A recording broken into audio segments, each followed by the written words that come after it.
सोचिए, अगर कोई लड़की अपने बॉयफ्रेंड से बात करे तो उसके परिवार वाले उसे सजा देने के लिए उसका रेप कर दें, या फिर 65 साल की बूढ़ी माँ को पड़ोसी सिर्फ इसलिए निशाना बनाए कि उसने मना किया था। क्या आपने कभी सोचा है कि ये पनिशमेंट रेप आखिर क्या होता है? नमस्कार दोस्तों, आज हम इस वीडियो में बात करेंगे एक ऐसी न्यूज़ के बारे में जो हाल ही में काफ़ी चर्चा में चल रही है। हालांकि इसका जो ये न्यूज़ आ रही है ये काफ़ी लंबे समय से देखी जा रही है, लेकिन अभी ये थोड़ी ज़्यादा छाई हुई है। तो इसमें हम बात करें कि जो पनिशमेंट रेप है वो क्या होता है। ऐसे कई मामले अभी देखे गए हैं भारत में। तो बॉयफ्रेंड बनाने पर बहन का बलात्कार हुआ, दिल्ली में 65 साल की मां से जबरदस्ती की गई, और रिश्तों में पनिशमेंट रेप के पीछे की जो साइकोलॉजी है, मीन्स की पनिशमेंट रेप के जो लोग करते हैं उनकी साइकोलॉजी कैसी होती है, उनका मेंटल लेवल कैसा होता है। अब देखिए, बॉयफ्रेंड बनाने पर बहन का बलात्कार हो गया, ये एक न्यूज आ रही है। तो पनिशमेंट रेप आखिर होता क्या है, जो ये काफी ज्यादा चर्चा में। पनिशमेंट रेप जो है, रिश्तों में बलात्कार का एक ऐसा रूप है जहां पर अपराधी जो होता है वो सजा देने के इरादे से महिला को या लड़की को यौन हिंसा का शिकार बनाता है, उसके साथ जबरदस्ती करता है। जैसे बॉयफ्रेंड या फिर शादी के लिए अगर नहीं कहने पर, या फिर पारिवारिक नियम तोड़ने पर, या फिर किसी ने भाई ने बहन का रेप कर दिया, या फिर किसी बेटे ने माँ का रेप कर दिया, या फिर किसी फादर ने किसी बेटी का रेप कर दिया, तो ये सब कुछ सजा के नाम पर, यानी कि उनकी मेंटेलिटी ऐसी होती है कि उनको लगता है कि हम सजा दे रहे हैं इनको नियम तोड़ने पर। लेकिन वो आपस में असल में ये बहुत बड़ी एक हार्श रियलिटी है। भारत के अगर संदर्भ में देखें तो जो पारिवारिक या फिर रिलेशनशिप होते हैं, डायनामिक्स में पावर कंट्रोल का उपयोग किया जाता है, यानी कि जिसके हाथ में पावर होती है वो चाहता है कि पावर मेरे हाथ में रहे, जहां पर बलात्कार सजा का एक माध्यम बन जाता है। ये सामान्य बलात्कार से थोड़ा अलग होता है क्योंकि ये भावनात्मक सामाजिक नियंत्रण पर आधारित होता है, यानी कि ये किसी भावना के साथ जुड़ा जुड़ा होता है। ऐसी मेंटालिटी घर में बनी होती है कि कोई भी अगर मेल है या फिर कोई भी ब्रदर है या फिर कोई फादर है, कोई भी है घर में, तो उसको ऐसी जिम्मेदारी दी जाती है कि पूरी घर की इज्जत तुमने ही संभाल कर रखनी है। और अगर लड़की या फिर मदर कोई उनके घर के नियम के खिलाफ कोई भी काम कर देती है, या फिर किसी लड़के से बात कर लेती है लड़की, या फिर बॉयफ्रेंड बना लेती है, तो उसको सजा देने के लिए वो एक भावनात्मक तरीके से लड़की के साथ इतनी क्रूरता से व्यवहार करते हैं कि इसको पनिशमेंट रेप का नाम दिया गया। इसमें हम दो केस स्टडी के बारे में बात करेंगे। सबसे पहली रहेगी ये जो सबसे पहली न्यूज़ आ रही है, यानी कि एक मतलब बॉयफ्रेंड बनाने पर बहन का बलात्कार किया गया था। मतलब गुजरात का ये मामला है। वहां पर छोटी बहन से पनिशमेंट रेप का ऐसा मामला सामने आता है और उन्हें सजा देने के रूप में ऑनर किलिंग जैसी मानसिकता से वो प्रेरित था। और यूपी हरियाणा केस यहाँ पर काफी ऐसे देखे जाते हैं, लेकिन ये हम जो बात कर रहे हैं ये गुजरात का एक केस है। जो पीड़िता लड़की थी वो 3 साल से गांव के एक ही व्यक्ति के साथ एक रिलेशनशिप में थी, और इसके बारे में जब उसके भाई को पता चला तो उसे ये चीज पसंद नहीं आई। तो फिर उसने 13 जुलाई को आरोपी के पत्नी के मायके जो गई हुई थी, यानी कि जो भाई था उसका वो मैरिड था, लेकिन मौके का फायदा उठाकर उसने अपनी बहन के साथ रेप किया। लेकिन ये पहली बार नहीं किया, उसके बाद फिर 22 अगस्त को फिर सेम यही प्रक्रिया, यानी कि सेम यही घटना दोबारा हो जाती है। और इस बार पीड़िता ने जांग पर, मतलब पीड़िता जो थी उसकी जांग पर जलती हुई सिगरेट जैसे दाग, यानी काफी उसका उत्पीड़न किया, काफी अत्याचार किए। और इसके बाद फिर पीड़िता ने महिला हेल्पलाइन कॉल करके शिकायत दर्ज करवाई, और फिर वहां की जो पुलिस है उस गांव की, उसने मामला दर्ज करके इसकी पूरी तरह से जांच शुरू कर दी गई है। वहां पर आरोपी के साथ जो भी उसका सामान वगैरह था वो पूरा हिरासत में ले लिया गया। अब दूसरे मामले की बात करते हैं। ये दिल्ली में एक बुजुर्ग माँ के साथ होता है, जबरदस्ती की जाती है। जो पीड़ित महिला थी उसने अपने पति, आरोपी बेटे और छोटी बेटी के साथ दिल्ली के हौज इलाके में वो रहती थी। ये दिल्ली का ऐसा मामला सामने आता है। जो पति पत्नी थे वो हज करने के लिए मक्का गए हुए थे, लेकिन जब उसके बेटे को पीछे से पता चलता है कि उसकी माँ जो उसका शादी से पहले कोई रिलेशन था, इस चीज को लेकर उस लड़के को मतलब अच्छी नहीं लगती ये चीज, और उसने अपने फादर को घर पे कॉल करके घर पे जल्दी आने को कहा कि आप मतलब आप उसकी मतलब उन्होंने कहा कि आप अपनी पत्नी से तलाक ले लीजिए, यानी कि उन्हें अपनी माँ की बात कही। अब जब वो घर लौटती है, लेकिन उसकी जो मदर होती है, घर पे कुछ लड़ाई झगड़े होते हैं, फिर वो अपनी बेटी के पास चली जाती है उसके ससुराल में। लेकिन जब वो फिर वापस लौटती है तो फिर जो उसका बेटा था उसने मतलब अकेले में बात करने का एक बहाना लेकर उसके साथ जोर जबरदस्ती की, और ये जो है मतलब पहले तो अपनी मदर को उसने पर्दा हटाने को कहा, लेकिन जब उसकी मदर ने इसका विरोध किया तो उसके साथ काफ़ी ज़बरदस्ती की गई। तो ऐसे अक्सर मामले जो हैं वो भारत में देखे जा रहे हैं। तो दिल्ली में ये बेटा जो है हैवान बन जाता है और बुजुर्ग माँ से 2 बार ये बलात्कार करता है और ये कहता है कि ये एक सजा है, यानी कि उसको कोई भी इसका रिग्रेट नहीं था, पछतावा नहीं था। वो इसको मानता है कि एक सजा के रूप में ये काम कर रहा है। इसके अलावा पिता के द्वारा बेटी पर भी कुछ ऐसे केस आते हैं हरियाणा में, या फिर पति या पार्टनर द्वारा नहीं कहने पर लड़की के साथ जबरदस्ती की जाती है। अब अगर हम भारत में जो करीबी रिश्ते हैं उसके रेप के आंकड़े देखें, उससे पहले 2022 में भारत में 31,000 जो है उससे भी ज़्यादा बलात्कार के केस दर्ज किए गए थे। 44% तो रिलेटिव्स के साथ से फैमिली के द्वारा ये रेप किया गया था। और भारत के जो करीबी रिश्ते हैं उसमें रेप के आंकड़े तकरीबन क्या है, जो नेशनल क्राइम रिकॉर्ड ब्यूरो यानी कि एनसीआरबी उनकी रिपोर्ट जो पब्लिश की गई है उसमें 2022 में 31,000 से ज़्यादा जो रेप केस दर्ज किए गए थे। इसमें 96.6 यानी कि 97% आप मान सकते हैं, 30,000 जो मामले थे वो आरोपी पीड़ित का जानने वाला था, यानी कि उसका नोन था, करीबी दोस्त हो सकता था या फिर इसका कोई परिवार का सदस्य या रिश्तेदार था। वहीं पर नेशनल फैमिली हेल्थ सर्वे हुआ, उसकी जब रिपोर्ट आई तो करीबी रिश्तों में रेप या यौन के 99% जो मामले रिपोर्ट नहीं होते हैं, यानी कि उनकी रिपोर्ट नहीं की जाती। मामले ऐसे फिर भी होते रहते हैं लेकिन उनकी कोई एफआईआर दर्ज या फिर ऐसी कोई लीगली रिपोर्ट नहीं होती है। इसके अलावा रेप के मामलों में अगर हम देखें तो कन्विक्शन रेट भी बहुत कम रहता है। 2017 से 22 तक कुल 1 लाख रेप के मामले कोर्ट में गए थे। इनमें से 92,000 मामलों पर ट्रायल हुआ, सिर्फ 29% यानी कि 27,000 मामले जो उसमें सजा हुई है। अब आप खुद सोचिए, 1 लाख रेप केस है लेकिन सजा सिर्फ 27,000 लोगों को होती है। ऐसा क्यों?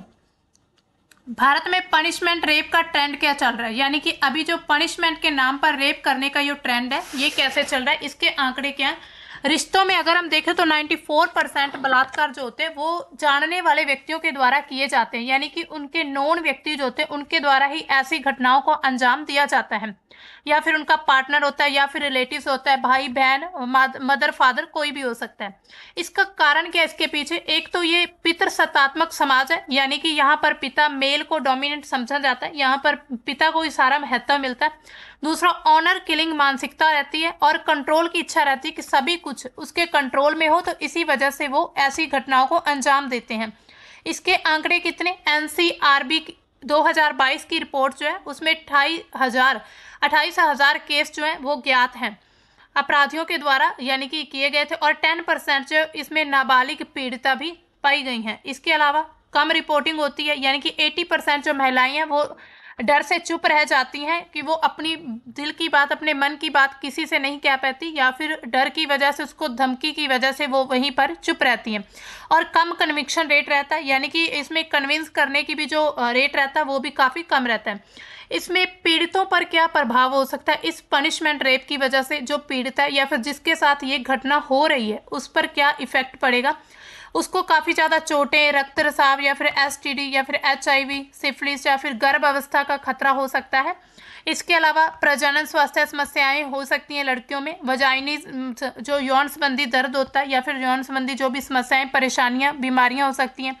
जैसे 58% जो पीड़ित हैं उनको चोटें दर्ज की गई और 35% को मेडिकल ट्रीटमेंट की ज़रूरत रहती है, मतलब ज़रूरत पाई गई है। इसमें रिश्तों में क्या होता है कि पार्टनर रेप जो होता है उससे विश्वास टूट जाता है, यानी कि सेक्सुअल जो डिसफंक्शन होता है, यानी कि किसी पर जो भरोसा होता है वो, अब खुद सोचिए अगर लड़कियों के साथ ऐसा होगा, यानी कि अपने घर में भाई फादर के द्वारा, तो लड़कियां अपने घर में भी सुरक्षित नहीं है। तो इसके ऐसे में सवाल उठता है कि लड़कियां आखिर कहाँ जाएंगी, यानी कि फीमेल्स आखिर खुद को कहाँ सेफ महसूस करेंगी।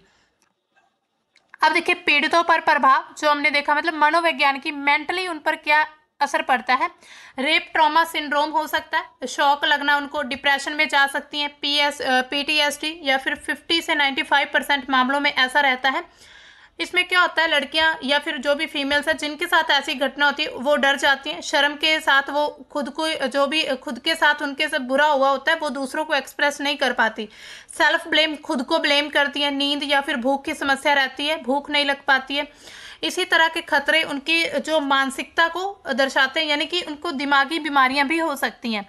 रिश्तों में अटैचमेंट स्टाइल प्रभावित हो सकता है, यानी कि अवॉइडेंस हो सकती है, एंजाइटी, यानी कि जब कोई रिश्ता होता है, जैसे घर में अगर किसी के साथ ऐसा हो रहा है, अब देखिए ये जो पीछे मामला था गुजरात का, जिसमें बहन ने अपनी भाई ने अपनी बहन के साथ ऐसा किया, तो उस समय में जो लड़की है वो खुद को घर पर भी मतलब अनसेफ फील करेगी और वो ऐसा चाहेगी कि मैं हर किसी को अवॉइड करूं, या फिर एंजाइटी जैसी सिचुएशन में पड़ सकती है। कम सेल्फ स्टीम रहता है। इसके लंबे प्रभाव अगर देखें तो नौकरियों में भी अक्सर ऐसा देखा जाता है। ये सिर्फ घर में ही ऐसा नहीं हो रहा है, आजकल देख रहे हैं बहुत से ऐसे मामले आते हैं जहाँ फिर ऑफिस में या फिर वर्क प्लेस में लड़कियों के साथ ऐसी घटनाएं होती रहती हैं। और 50% लड़कियां क्या करती हैं, ऐसी घटनाएं होने के बाद नौकरी छोड़ देती हैं, यानी कि बहुत कम लड़कियां रहती हैं जो इन सभी के खिलाफ आवाज़ उठाती हैं। ज़्यादातर क्या करते हैं, जिस जगह पर यह घटना होती है उस जगह को छोड़ जाना ही बेहतर समझते हैं।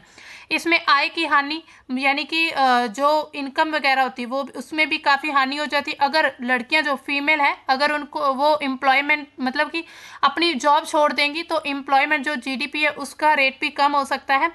अब देखिए ऐसे में लड़कियां कहाँ मतलब खुद को कहीं भी सेफ फील नहीं करती हैं, तो फिर वो जगह छोड़ देना ही पसंद करती हैं। इसमें सुसाइड रेट भी बहुत ज़्यादा बढ़ जाता है। सुसाइड, बहुत सारी लड़कियां ऐसी देखी होंगी, ऐसे केसेस आते हैं जिसमें सुसाइड कर लेती हैं। इसका देखिए अपराधी जो होता है, यानी कि जो व्यक्ति इस घटना को अंजाम देता है, पनिशमेंट रेप को, वो क्यों ऐसा करता है, यानी कि उसकी साइकोलॉजी क्या कहती है। तो मुख्य कारण अगर देखें तो वो पावर और कंट्रोल चाहता है, सेक्स नहीं चाहता, यानी कि उसको सिर्फ यही दिखाना होता है कि सिर्फ मैं पावरफुल हूँ और सारा कंट्रोल मेरे हाथ में है। सजा देने की इच्छा होती है उसे, कि अगर उसे किसी के बारे में, बहन या फिर माता के बारे में कोई गलत बात पता चली तो उसको सजा देने के मामले से उनके साथ जोर जबरदस्ती की जाए। इसके अलावा रेप मिथ्स बने हुए थे, जैसे कि महिला ना कहकर हाँ कर रही है, यानी कि कुछ ऐसे मिथ बने होते हैं कि अगर महिला का ना का मतलब है हाँ, तो इसी वजह से कुछ इस घटना को अंजाम देते हैं। कपड़े या व्यवहार उनको उकसाते हैं, कुछ ऐसे कपड़े भी होते हैं। इसके अलावा कुछ ऐसा बिहेवियर भी रहता है। रिश्तों में क्या होता है, ईर्ष्या हो जाती है जब, और पोजेसिवनेस जब होता है, तो फिर ऑनर बचाने की मानसिकता, यानी कि मैं खुद को ऑनर हूँ या फिर मेरे पास ही सारी पावर, मैं ही कंट्रोल करता हूँ, तो इस चीज़ को बचाने के लिए ऐसी मानसिकता बन जाती है कि वो उसको नहीं दिखता कि सामने मेरी बहन है या फिर माता है या फिर कोई रिश्तेदार है। इसके अलावा बचपन में कई बार ऐसा होता है कि बचपन में कोई ट्रॉमा होता है, मेंटल हेल्थ इश्यूज भी हो सकते हैं, लेकिन रेप कोई डिसऑर्डर नहीं है, यानी कि ये इस यहाँ पर कहना गलत है कि जो मेंटल हेल्थ इश्यू से रेप जो एक डिसऑर्डर है, ऐसा बिल्कुल भी नहीं है। अब देखिए जो यौन अपराधों पर जिन्होंने रिसर्च की है, ऐसे कुछ संस्थाएं या फिर ऐसे कुछ व्यक्ति हैं, यानी कि साइकोलॉजिस्ट हैं, उनमें जीसी नागेयामा हॉल और रिचर्ड हिर्शमैन, वो लिखते हैं कि पनिशमेंट रेप करने वाले अपराधियों में अपनी भावनाओं को कंट्रोल करने की क्षमता नहीं होती है। ये लोग आक्रामक स्वभाव रखते हैं, मनमानी सोच के होते हैं, साथ ही इन लोगों की पर्सनैलिटी मैनिपुलेटिव होती है, यानी कि ये लोगों को सिर्फ मैनिपुलेट करना जानते हैं। ये लोग अपराध से इनकार करते हैं, उसे मामूली या सही बताते हैं, या फिर पीड़ित को ही दोषी ठहरा देते हैं। तो इसका मतलब है कुछ ऐसे काफ़ी ज़्यादा उनकी जो मैनिपुलेटिव सोच रहती है, उनकी मेंटेलिटी ही ऐसी बनी होती है कि पीड़ित जो होता है उसको दोषी ही मानते हैं। इसके अलावा एक अमेरिका के क्लिनिकल साइकोलॉजिस्ट हैं डॉक्टर डेविड लिसाक, उनका क्या कहना है कि पनिशमेंट रेप करने वाले अपराधी आम लोगों की तुलना में महिलाओं के लिए ज़्यादा गुस्सा रखते हैं, यानी कि उनमें महिलाओं के प्रति ज़्यादा नफरत, गुस्सा होता है। इनमें कंट्रोल, डोमिनेट करने की फीलिंग ज़्यादा होती है कि हम डोमिनेंट और हम लड़कियों को या फिर हम महिलाओं को कंट्रोल करेंगे। ये लोग बेरहम होते हैं, असामाजिक और बेहद असंवेदनशील होते हैं। तो ये ऐसी एक सोच से मतलब कि ये सभी घटनाएं होती हैं। अब देखिए इसमें अगर हम ये देखें कि कानूनी प्रावधान और चुनौतियां कौन कौन सी आती हैं, यानी कि कानून के द्वारा ऐसा क्या क्या किया जा चुका है अभी तक इसकी ऐसी घटनाओं को रोकने के लिए। आईपीसी सेक्शन 376, ये 10 साल से उम्र कैद या फिर मौत की सजा, यानी कि 12 साल से कम उम्र की लड़कियों के लिए मौत की सजा, मतलब अगर उनके साथ ऐसा होता है तो उनको मौत, उनके जो भी दोषी रहेंगे उनको मौत की सजा होगी। इसके अलावा पोक्सो एक्ट जो है वो बच्चों पर यौन हिंसा के लिए सख्त सजा देता है। ऐसे एक्ट बनाए तो गए हैं, लेकिन हालांकि इनका सही से प्रभावी ढंग से इनको लागू किया गया या फिर इनका यूज़ हो रहा है या नहीं, ये हमें दिख ही रहता, मतलब दिखता ही रहता है आए दिन, जो जब ऐसी न्यूज़ हम देखते रहते हैं। इसके अलावा चुनौतियां क्या है कि कम कन्विक्शन, यानी कि अगर मान लीजिए किसी ने कोई केस दर्ज कर भी दिया लेकिन डर की वजह से फिर वो पीछे हट जाते हैं या फिर अपना बयान बदल देते हैं। बैकलॉग ऐसा रहता है, यानी कि 1 लाख प्लस केस जो हैं, यानी कि अब देखिए इतने केस जो है काफ़ी लंबे समय से अभी तक कोर्ट में उनकी कोई भी जांच नहीं हुई, कोई भी उनकी सुनवाई नहीं हो पाई, तो इसमें बैकलॉग होने की काफ़ी बड़ी चुनौती। अगर केस दर्ज कर भी दिया जाता है तो पीड़िता को यही लगता है कि हमारी बारी तो 5-6 साल बाद या फिर हो सकता है कभी आए ही ना। विक्टिम ब्लेमिंग रहते हैं। इसके अलावा सुधार इसमें क्या कर सकते हैं, फास्ट ट्रैक कोर्ट, लेकिन डेथ पेनल्टी डिटेरेंट नहीं साबित, यानी कि डेथ पेनल्टी अभी तक नहीं हो पाई है भारत में ऐसी। अभी फास्ट ट्रैक कोर्ट तो स्थापित करने के सुधार, मतलब स्थापित करने की ऐसे सुधार किए जा रहे हैं धीरे धीरे, लेकिन इनको पूरी तरह से हालांकि अभी तक नहीं पाया गया। अब देखिए जो करीबी रिश्ते होते हैं उसमें रेप जैसे घिनौने अपराधों की सज़ा ज़्यादा होती है। ये सवाल उठता है कि अगर मान लीजिए किसी करीबी ने आपके घर में से किसी ने रेप कर दिया या फिर मतलब कोई जानने वाले में, तो क्या उसकी सज़ा ज़्यादा होगी या नहीं। Rape laws and death penalty के जो लेखक है सुप्रीम कोर्ट के वकील हैं विराग गुप्ता, वो कहते हैं कि रेप के मामले में बीएनएस की धारा 64 के तहत 20 साल से लेकर आजीवन कारावास की सजा हो सकती है। करीबी रिश्तों में रेप के लिए ज़्यादा सजा या फिर अलग से कोई भी प्रावधान नहीं किया गया, यानी कि ऐसा नहीं कहा गया है कि अगर करीबी है तो उसको ज़्यादा सजा मिलेगी। अब देखिए कोई भी अगर मतलब कोर्ट सजा सुनाता है तो उसके लिए जो 3 पैरामीटर्स है वो देखे जाते हैं।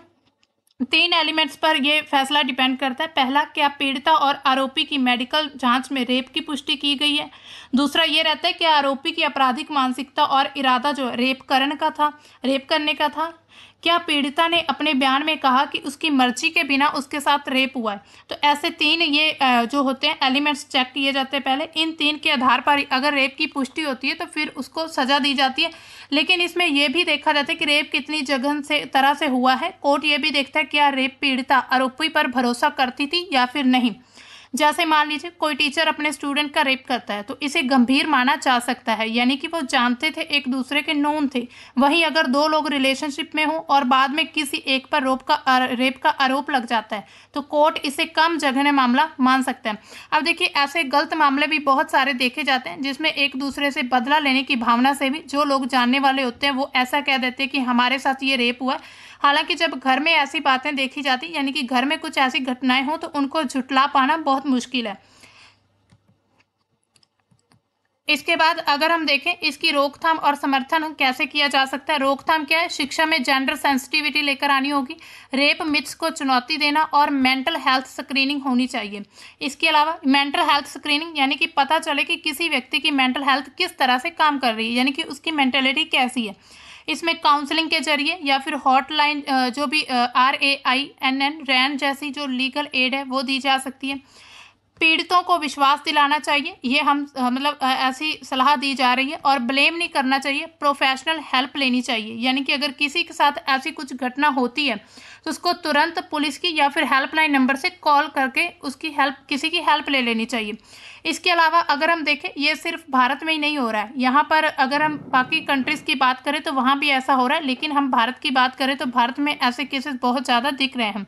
इसके अलावा समाज की भूमिका क्या रह सकती है, पितृसत्ता को चुनौती देना और रिपोर्टिंग को प्रोत्साहन देना, यानी कि अगर किसी व्यक्ति के साथ कुछ किसी लड़की के साथ कुछ ऐसी गलत घटना होती है तो समाज को उसको एक्सेप्ट करके उसका साथ देना चाहिए उस लड़की का। हालांकि पितृसत्ता को चुनौती देना बहुत मुश्किल काम है, क्योंकि आज के समाज में हम देखते हैं कि मेल जो है वो हर जगह पर डोमिनेंट है। लेकिन अभी जो सरकार के द्वारा कुछ ऐसी पॉलिसीज़ की गई जिसमें लड़कियां भी आगे बढ़ रही हैं, लेकिन हर एक क्षेत्र में और हर एक गांव में ऐसा हो पाना बहुत मुश्किल है। अभी धीरे धीरे इन पर सभी काम हो जाएंगे। इसके अलावा ये जो पनिशमेंट रेप है, असल में क्या है, रेप से भी बड़ा जा रहा है। जो रेप होता है सामान्य रेप से भी बड़ा है, क्योंकि ये सोच को भी निशाना बनाता है। जब तक समाज महिला की आज़ादी को अपनी इज्जत समझता रहेगा तब तक ये हिंसा खत्म नहीं होगी, यानी कि जब तक लोग समझेंगे कि महिला ही हमारी इज्जत है तो ऐसे अपराध आए दिन हमें देखने को मिलेंगे। तो आपके इसके बारे में क्या विचार है, आप हमें कमेंट सेक्शन में बता सकते हैं। मिलते हैं दोस्तों हम अपने नेक्स्ट करंट टॉपिक में, तब तक के लिए बाय, थैंक्स फॉर वॉचिंग।